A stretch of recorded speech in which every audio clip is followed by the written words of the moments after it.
কাজটা থেকে ফিরে আসা যায় না? আমার মনে হয় না যে আমি এই কাজ থেকে আর ফিরতে পারবো। আমি দেখছি আপনি এই কাজ করেন।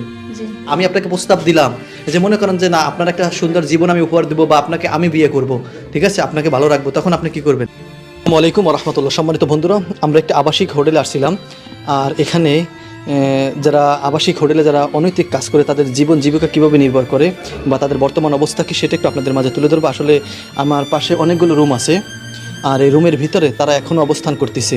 তাদেরকে সরাসরি একটু আমরা গিয়ে জিজ্ঞেস করার চেষ্টা করবো আসলে তারা এই কাজগুলো কেন করে। একটা লোক বের হয়ে গেছে, আমরা একটু ভিতরে যাওয়ার চেষ্টা করি। হ্যাঁ, ভিতরে কেউ আছেন? জি, ভালো আছেন আপনি? হ্যাঁ জি।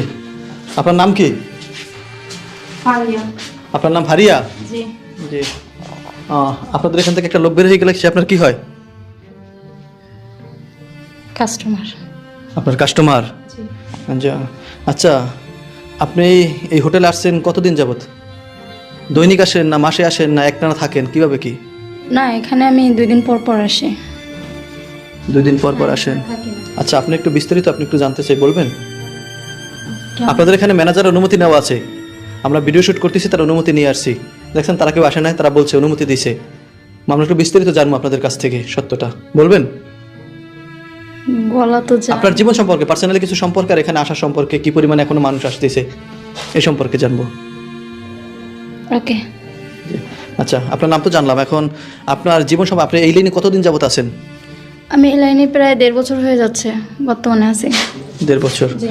আচ্ছা, এই 1.5 বছরে আপনি আসার আগে কোন লাইনে ছিলেন, কেমন ছিলেন সেটা একটু বলবেন?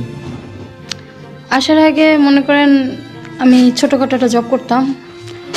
তো যখন আমি জবে ঢুকি, আমার মা অসুস্থ, বলতে গেলে আব্বু নাই, সে আম্মুর কাছে থাকে না।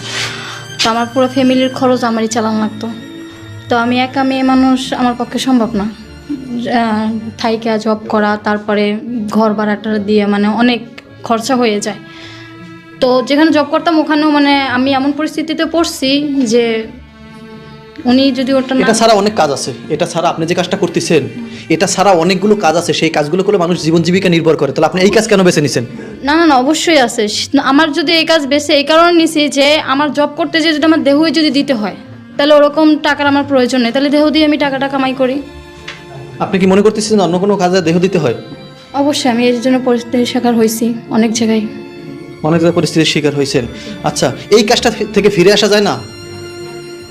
আমার মনে হয় না যে আমি এই কাজ থেকে আর ফিরতে পারবো, কারণ যদি কেউ আপনাকে সুযোগ দেয় এই কাজ থেকে ফিরে আসার জন্য, বা কেউ অফার দেয়, বা কেউ আপনাকে ভালো ছেলে আপনাকে